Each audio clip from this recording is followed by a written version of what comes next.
नमस्कार दोस्तों, मैं हूं शोभित और आज के वीडियो में हम बात करने वाले हैं सिनर्जी के रिटन एग्जामिनेशन के बारे में। देखो, इस वीक में हमने क्या किया है कि अपने क्लासेस में तो डेली बेसिस पे एक सिनर्जी का टेस्ट हम करवा रहे हैं 200 क्वेश्चन का। और देखा जाए ना तो सिनर्जी का टेस्ट जो होता है यार, IMU CT की प्रिपरेशन के लिए सिनर्जी आपको एक बहुत ही अच्छा मॉक टेस्ट जैसा दिखाई पड़ सकता है, क्योंकि IMU में भी 200 क्वेश्चन आते हैं, सिनर्जी में भी 200 क्वेश्चन आते हैं। और सिनर्जी के पेपर का लेवल IMU के पेपर के लेवल से एक लेवल अप ही होता है, नीचे नहीं होता।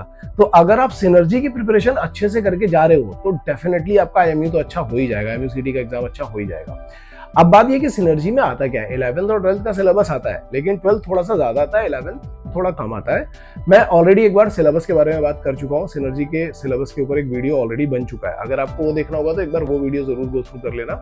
बट फिलहाल हम बात कर लेते हैं, एक बार फिर से मैं जल्दी कवर अप करूंगा। पहली बात कर, सबसे पहला पॉइंट है कि सिनर्जी का पेपर पैटर्न कैसा होता है। 200 क्वेश्चन आते हैं, 100 क्वेश्चन होते हैं PCM से, मतलब 40-40-20 हो जाते हैं, और रिमेनिंग जो 100 क्वेश्चन होते हैं वो इंग्लिश एंड एप्टीट्यूड से आते हैं, जिसमें एप्टीट्यूड में आपका GK भी आ जाता है, ज्योग्राफी भी आ जाता है, वो आ जाता है।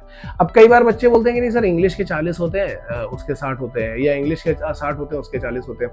देखो, इसमें एक चीज क्या होती है कि रीजनिंग के कई सारे क्वेश्चन ऐसे भी होते हैं जो कि इंग्लिश से रिलेटेड होते हैं, ठीक है। अब रीजनिंग में सपोज करो कि उसने एनालॉजी पूछ ली, तो एनालॉजी इंग्लिश से रिलेटेड हो सकती है, या इस तरीके के कई सारे क्वेश्चन होते हैं जो इंग्लिश से रिलेटेड हो सकते हैं। लेकिन फिलहाल हम ये मान के चल रहे हैं कि 50 इंग्लिश, 50 जनरल अवेयरनेस, जिसमें एप्टीट्यूड, ज्योग्राफी और सारी चीजें आ रही हैं। ओके, अब बात ये करते हैं कि इस पेपर को अटेम्प्ट कैसे किया जाए। भाई देखो, टाइम मैनेजमेंट बहुत ज्यादा इंपॉर्टेंट रोल प्ले करता है। यहाँ पे 200 नंबर का पेपर होगा, इसमें क्या होगा कि नेगेटिव मार्किंग भी होगी। बहुत बच्चे मुझे पूछते हैं कि सर इसका कट ऑफ कितना जाता है। यार देखो, इसका कट ऑफ अलग अलग जाता है, हर साल अलग अलग कट ऑफ जाता है, बट आप ये मान के चलो कि कट ऑफ 70 to 80 के बीच में कुछ जा रहा है, ठीक है, ऐसा कुछ मान करके चलो, लास्ट ईयर जो गया था। बट मेरा कहना यह कि अगर आप 100 स्कोर कर लेते हो तो आप सेफर साइड हो। अब इस बार कंपटीशन बढ़ गया है, जैसा कि हमने अभी देखा फ्लीट मैनेजमेंट में ही काफी सारे बच्चे आए थे, तो इस बार कंडीशन ये है कि कंपटीशन बढ़ गया है। तो मैं सजेस्ट करूंगा कि आप अपना टारगेट 120 का लेकर के चलो, ठीक है, ये मेरा सजेशन है कि आप अपना टारगेट 120 का लेकर के चलो।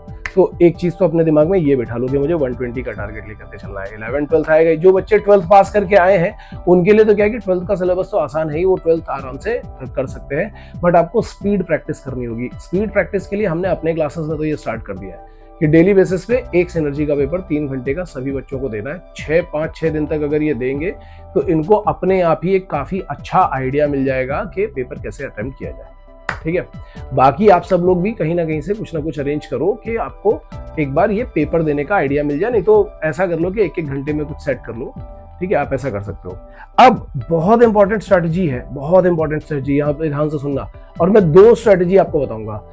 स्ट्रैटेजी नंबर 1, स्ट्रैटेजी किस चीज की, कि पेपर कैसे अटेम्प्ट किया जाए और इसमें टाइम मैनेजमेंट कैसे किया जाए। काफी सारे लोग मुझे बोलते हैं सर इसमें टाइम मैनेजमेंट कैसे करें। बहुत बार क्या होता है कि हम पेपर तो करते हैं, और पेपर करने में क्या होता है कि पेपर जब खत्म हो जाता है तब रियलाइज होता है कि अरे इजी पोर्शन तो मैथ्स में था, या इजी पोर्शन तो फिजिक्स में था, यहाँ तक तो हम पहुंच ही नहीं पाए, यहाँ पहुंचते तो हम ये कर लेते, बट बाद में रिग्रेट करने से कोई फायदा है नहीं।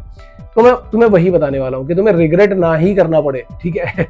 तो अब करोगे क्या अगर आपको रिग्रेट नहीं करना पड़े, उसके लिए क्या करो, स्ट्रैटेजी बनाओ। स्ट्रैटेजी, पहली स्ट्रैटेजी क्या है, ठीक है, दोनों में से जो स्ट्रैटेजी तुम्हें ज्यादा सूट कर रही है तुम यूज कर लेना। मैं तुम्हें 2 स्ट्रैटेजी बताता हूं। पेपर कहीं से भी शुरू हो रहा हो, तुम कहां से शुरू करोगे सबसे पहले। अगर हमें सब्जेक्ट वाइज स्ट्रेटेजी बनानी पड़े, या आपकी जगह पर अगर मैं होऊंगा तो मैं स्ट्रेटेजी क्या बनाऊंगा। मैं पहली बात तो इंग्लिश की प्रिपरेशन बहुत अच्छी करके जाऊंगा, ठीक है। इंग्लिश की प्रिपरेशन इसलिए अच्छी करके जाऊंगा क्योंकि इंग्लिश में मुझे 50 में से 20-25 क्वेश्चन तो वोकैबुलरी वाले मिल जाएंगे।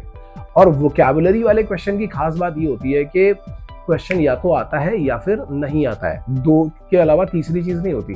मतलब उसमें मैथमेटिक्स या फिजिक्स की तरह में कैलकुलेशन नहीं करनी पड़ती। तो क्योंकि टाइम कम है अपने पास, और टाइम मैनेजमेंट की ही स्ट्रेटेजी हम बना रहे हैं। 200 क्वेश्चन है, 3 घंटे का टाइम, यानी 180 मिनट का टाइम है, 1 मिनट से भी कम टाइम मिल रहा है। अगर सोच के देखो कि आपको 50 क्वेश्चन मिल रहे हैं इंग्लिश में, जिसमें से कुछ कॉम्प्रिहेंशन के हैं, कॉम्प्रिहेंशन हो सकता है 4-5 आ जाए आपके पास, या 3-4 आ जाए, तो आपको कॉम्प्रिहेंशन पूरा पढ़ना पड़ता है, फिर आपको क्वेश्चन आंसर करने पड़ते हैं। लेकिन उसमें भी क्या है कि 20-25 क्वेश्चन आपको ऐसे मिल जाएंगे जो वोकैबुलरी बेस्ड होंगे। वोकैबुलरी बेस्ड क्वेश्चन पढ़ने में लगता है 10 सेकेंड, और 10 सेकेंड के बाद क्या होता है कि 10 सेकेंड के बाद या तो क्वेश्चन आता है या नहीं आता। अच्छी प्रिपरेशन करके जाओगे तो आता है, तो होगा क्या कि वो 20 से 25 क्वेश्चन जो है अगर हम 10 सेकंड के हिसाब से देखें तो 250 सेकंड्स में ही खत्म हो जाएंगे। 250 सेकंड्स का मतलब समझ रहे हो कितना होगा? 4 मिनट। 4 मिनट में आप 20 से 25 क्वेश्चन कर लोगे। अब रिमेनिंग मान लो 4-5 कॉम्प्रिहेंशन है, तो उसके लिए मान लिया कि कॉम्प्रिहेंशन पढ़ने में हमें टाइम लग रहा है, 2 से 3 मिनट का टाइम लग रहा है, या हम मान लेते हैं कि 5 मिनट का भी टाइम लग रहा है। तो अगर हम 5 मिनट का भी टाइम मान करके चलेंगे कॉम्प्रिहेंशन पढ़ने में लग रहा है, उसके बाद क्वेश्चन करने में ज्यादा टाइम नहीं लगता। तो अगर एक क्वेश्चन में 5 मिनट का भी टाइम लग रहा है तो 4 कॉम्प्रिहेंशन में कितना लगेगा? मैक्सिमम 20 मिनट, इससे ज्यादा नहीं लग सकता। आप शुरू में ही 25 मिनट में, शुरू के 25 मिनट में आपका इंग्लिश खत्म हो चुका है। अब मतलब इंग्लिश में आपको समझ में आ गया कि पेपर इजी है या पेपर डिफिकल्ट है, या इसमें कितनी चीजें हमें आ रही हैं, कितनी नहीं आ रही है। ठीक है, इंग्लिश खत्म हो गया। अब दूसरा किस पे जाए? तो दूसरा मैं सजेस्ट करूंगा केमिस्ट्री। 20 ही क्वेश्चन होते हैं, लेकिन केमिस्ट्री में भी सबसे अच्छी बात ये होती है कि कोई कैलकुलेशन नहीं है, वहां पे बहुत ज्यादा पेन नहीं चलाना पड़ता, वहां पे मैक्सिमम क्वेश्चन डेफिनेशन से ही सॉल्व हो जाते हैं। तो अब जब हम दूसरे पेपर में जाएंगे तो 20 मिनट, अब उसमें भी आप ये मान के चलो कि आपको 10 से 20 सेकंड लग रहे हैं।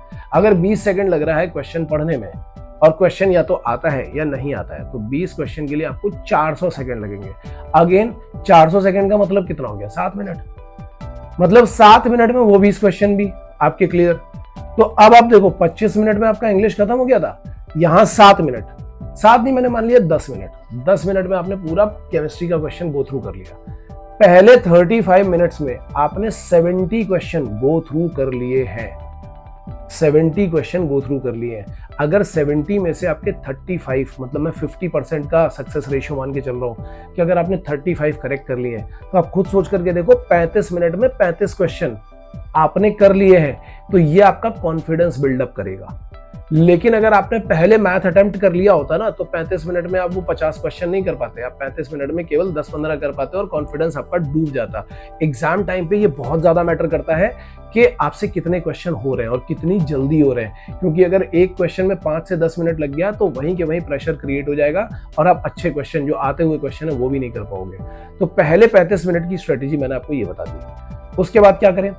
अब उसके बाद आप जा सकते हो फिजिक्स पे, या फिर आप चले जाओ एप्टीट्यूड में, क्योंकि एप्टीट्यूड में क्या होता है, कभी कभी रीजनिंग के क्वेश्चन ज्यादा आ जाते हैं, या ज्योग्राफी के क्वेश्चन या जीके के क्वेश्चन आ जाते हैं। मान लो 50 क्वेश्चन में से आपको कुछ रीजनिंग के मिल गए 10 क्वेश्चन, कुछ इसके मिल गए, तो भी अगर आप देखोगे तो वो 50 क्वेश्चन करने में, अगर हम ऐसा भी मान के चलेंगे वो 50 क्वेश्चन करने में हमें 30 मिनट लग रहा है या 35 मिनट लग रहा है, ठीक है, क्योंकि उसमें क्या है कि कई सारे ज्योग्राफी के होंगे, वो या तो आते होंगे या नहीं आते होंगे, ठीक है। उनके ऊपर पढ़ना मत कि हम इसमें तुक्का मार दें या कुछ कर दें, इन सब चक्करों में मत पढ़ना। और जो रीजनिंग के होंगे, रीजनिंग में भी कोडिंग डिकोडिंग में 1 मिनट से ज्यादा टाइम नहीं लगता, ठीक है, या आपकी डायरेक्शन सेंस में 1 मिनट से ज्यादा टाइम नहीं लगता। तो 50 क्वेश्चन आराम से 35 मिनट में खत्म होंगे। पहले 70 मिनट खत्म हो चुके हैं और आप करीब करीब 120 क्वेश्चन अटेम्प्ट कर चुके हो। और अगर 120 में से 50% का सक्सेस रेशियो ले तो आपके 60 क्वेश्चन तक आप पहुंच चुके हो। अब आपके पास बचता है फिजिक्स और बचता है मैथ्स। फिजिक्स के 40 क्वेश्चन के लिए आराम से 40 मिनट दो, पूरे 40 मिनट दो, ठीक है। अगर आप, और मैं बोलता हूं 40 नहीं 50 दे दो, फिजिक्स के 40 क्वेश्चन के लिए पूरे 50 दे दो। तो अब 50 मिनट भी लगा करके करोगे तो भी 2 ही घंटा कंप्लीट हो पाएगा और रिमेनिंग 40 क्वेश्चन और हो जाएंगे, ठीक है ना, मतलब फिजिक्स के क्वेश्चन भी हो जाएंगे। एंड देन लास्ट में जाओ मैथ्स पे, और जब आप मैथ्स पे जाओगे तो जो 1 घंटा बचा हुआ है उसमें पूरा मैथ्स अटेम्प्ट करो। अगर आप ये स्ट्रेटेजी, अगर मैं रहूंगा आपकी जगह पर तो मैं ये स्ट्रेटेजी, एक तो ये स्ट्रेटेजी यूज कर सकता हूँ, ठीक है, क्योंकि मैंने दोनों ही स्ट्रेटेजीज अपने स्टूडेंट लाइफ में यूज करी थी, इसलिए मैं बता रहा हूँ। एक तो ये स्ट्रेटेजी यूज की जा सकती है, बिल्कुल परफेक्ट स्ट्रेटेजी है। हमारे पहले कई सारे बच्चों ने यूट्यूब पे भी यूज करी है, क्लास के स्टूडेंट ने भी यूज करी है और उनको सिनर्जी में सिलेक्शन में मिला है। अब आते हैं दूसरी स्ट्रेटेजी पे। क्या है दूसरी स्ट्रेटेजी? दूसरी स्ट्रेटेजी ये है कि मतलब अगर मैं आपकी जगह पर रहूंगा तो मैं क्या करूंगा, मुझे पता है कि 200 में से चाहे कितना भी डिफिकल्ट पेपर बन रहा है, यार इवन जेई का पेपर भी बनता है ना, तो 25% क्वेश्चन उसमें एकदम इजी फॉर्मूला बेस्ड होते हैं। 25% क्वेश्चन होते ही होते हैं। उसमें क्या होता है कि 25 इजीएस्ट होते हैं, 25 मोस्ट डिफिकल्ट होते हैं, रिमेनिंग 50% जो होता है वो मॉडरेट होता है। तो यहाँ पे भी करीब 200 क्वेश्चन में 50 क्वेश्चन ऐसे होंगे जो बिल्कुल फॉर्मूला बेस्ड होंगे, 1 लाइनर, देखा टिक किया खत्म। बट ये नहीं पता कि वो कौन से सब्जेक्ट के होंगे और कहाँ होंगे। तो मैं पता है क्या करूंगा, एक दूसरी स्ट्रेटेजी है, ये भी मैंने ट्राई करके देखी और बहुत बढ़िया है। मैं क्या करूंगा, मैं पेपर वन बाय वन सारे क्वेश्चन देखते जाऊंगा, जहां से पेपर स्टार्ट हो रहा होगा। सपोज मैथ से स्टार्ट हो रहा है, तो मेरा टारगेट ये नहीं कि मैथ के क्वेश्चन सॉल्व करना है, मेरा टारगेट ये है कि पहले 30 मिनट में मुझे सारे क्वेश्चन पढ़ने हैं। क्योंकि जब मैं पढ़ रहा हूंगा तो पहले 30 मिनट में 30 से 40 मिनट मान लो लग जाता है मुझे, तो पहले 30 से 40 मिनट में मेरा टारगेट ये होगा कि सारे क्वेश्चन एक बार देख लो। क्योंकि उनमें कुछ क्वेश्चन, करीब 25% क्वेश्चन ऐसे होंगे जो फटाफट फॉर्मूला बेस होंगे और टिक हो जाएंगे अगर मैं प्रिपरेशन करके गया हूं। तो मैं क्या करूंगा, पहले 30 से 40 मिनट का टाइम रखूंगा कि मुझे पूरा का पूरा 200 क्वेश्चन गो थ्रू करना है। मैथ्स देखा, मैथ्स में 40 क्वेश्चन थे, हो सकता है 40 में से मुझे सिर्फ 10 क्वेश्चन मिले जो बिल्कुल सिंपल फॉर्मूला बेस्ड थे और मेरा वो खत्म हो जाए। फिर मैं फिजिक्स देखूंगा, हो सकता है फिजिक्स में भी मुझे 40 में से 10 ही क्वेश्चन मिले जो बिल्कुल डेफिनेशन फॉर्मूला बेस्ड है, ठीक है। उसके बाद मैं केमिस्ट्री भी पढ़ूंगा, केमिस्ट्री में भी मुझे 3-4 क्वेश्चन तो ऐसे मिल ही जाएंगे। फिर मैं इंग्लिश पढ़ूंगा, पूरा का पूरा पेपर, इंग्लिश में भी मुझे ऐसे 3-4 क्वेश्चन, इंग्लिश अगर मान लो 50 का है तो 50 में से कम 10-12 क्वेश्चन मिल जाएंगे मुझे जो बिल्कुल सीधे सीधे होंगे, जो आते होंगे। ऐसे ही मैं एप्टीट्यूड और जीके वाला पढ़ूंगा। अब इसमें क्या फायदा होता है, इस स्ट्रेटेजी का क्या फायदा है, 30 से 40 मिनट में आपके 50 क्वेश्चन हो चुके हैं। वो जो मोस्ट इजी क्वेश्चन या इजीएस्ट क्वेश्चन थे वो हो गए, खत्म हो गए वो। अब जो बच्चे ये करते हैं ना कि पहले ये करेंगे फिर ये करेंगे फिर ये करेंगे, उनके इजी क्वेश्चन छुपे रह जाते हैं और वो बाद में रोते हैं। यहां पे क्या है, आप रोगे नहीं, आप ये बोलोगे कि भैया मेरे जो इजी क्वेश्चन थे 50 वो हो गए, पहले 30 या 40 मिनट में 50 क्वेश्चन खत्म। और दूसरा क्या फायदा है, आपको ये पता चल जाएगा कि कौन सा पेपर इजी है और कौन सा पेपर डिफिकल्ट है। क्योंकि जब आप पेपर पढ़ रहे होगे तो आपको अच्छी तरीके से आइडिया मिल जाएगा कि यार मैथ में जरा डिफिकल्ट क्वेश्चन पूछे गए, फिजिक्स में थोड़े इजी गए, या केमिस्ट्री में थोड़े इजी गए, या एप्टीट्यूड में इजी गए, ठीक है। या आपको ये पता चल जाएगा कि मॉडरेट क्वेश्चन किसमें है। तो अब इसके बाद जब आपका पहला 30-40 मिनट खत्म हो गया ना, अब इसके बाद जो दूसरा, मतलब आपने पूरा पेपर देख लिया, मान लो मुझे लगता है कि इंग्लिश के कॉम्प्रिहेंशन ऐसे हैं जो मैं आराम से कर सकता हूं, ठीक है। तो मैं क्या करूंगा कि मैं नेक्स्ट 20 मिनट लगाऊंगा इंग्लिश के कॉम्प्रिहेंशन पे। उसके बाद मुझे लगता नहीं, एप्टीट्यूड में भी मुझे कुछ क्वेश्चन ऐसे दिखे थे जो मैं बहुत आराम से कर सकता था, या एप्टीट्यूड से पहले मैथ्स में दिखे होंगे जो मैं आराम से कर सकता था, तो फिर मैं 20 से 30 मिनट उस पे लगाऊंगा। या फिर फिजिक्स पे जो डिफिकल्ट होगा ना, सबसे ज्यादा डिफिकल्ट पेपर होगा, उसको मैं जाकर के लास्ट में टच करूंगा। उससे पहले मैं बाकी के टाइम वाइज 20 मिनट लगा दिया, 30 मिनट लगा दिया, ऐसे करके मैं लगाते जाऊंगा, ताकि मेरे मैक्सिमम नंबर ऑफ क्वेश्चन जो इजी और मॉडरेट है वो तो ना छूटे। डिफिकल्ट वाले छूट रहे हैं, 200 में से 50 इतने डिफिकल्ट होंगे कि नहीं टच कर पाओगे, छूट रहे हैं, छूट जाने दो, पर कम से कम 150 क्वेश्चन तो अटेम्प्ट करो। 150 में से 120 भी अगर आपके सही हो गए तो आपको एक बहुत बढ़िया मतलब वो मिल जाएगा, परसेंटाइल मिल जाएगा, आप आराम से उसमें गो थ्रू कर सकते हो, ठीक है ना। और उसके बाद होगी इंटरव्यू की तैयारी। तो सिनर्जी के इंटरव्यू की जो प्रिपरेशन होगी या उसके जो इंटरव्यू के क्वेश्चन होंगे वो भी सिनर्जी के रिटर्न के बाद हम लोग उसके ऊपर वीडियो बना करके डालेंगे। और कुछ लोगों के एक्सपीरियंस वीडियो भी है, जैसे देवांग अभी सिनर्जी में ही स्पॉन्सर्ड है, उससे पहले कुछ और बच्चे भी, मतलब कई बच्चे हमारे, जो मंजीत है वो भी सिनर्जी में स्पॉन्सर्ड है, सुखजीत है वो भी उसी में स्पॉन्सर्ड है, ठीक है, शर्वरी भी सिनर्जी में स्पॉन्सर्ड है, कई बच्चे स्पॉन्सर्ड है। तो उनके आप एक्सपीरियंस वीडियो देख सकते हो, उनके इंटरव्यू वीडियो देख सकते हो, तो आपको काफ़ी ज़्यादा वहाँ पे नॉलेज मिल जाएगा इंटरव्यू का। बट पहला टारगेट ये है कि हमें रिटर्न कैसे करना है। सो ये पूरी इन्फॉर्मेशन थी, ये 2 स्ट्रेटजीज थी, आई होप आपको समझ में आई होंगी। So with this information Shobhit signing off. अगर आपको और भी कोई डाउट होंगे तो कमेंट सेक्शन में डालना, मैं डेफिनेटली इसका सोल्यूशन लेकर के आऊँगा। Okay, all the best guys.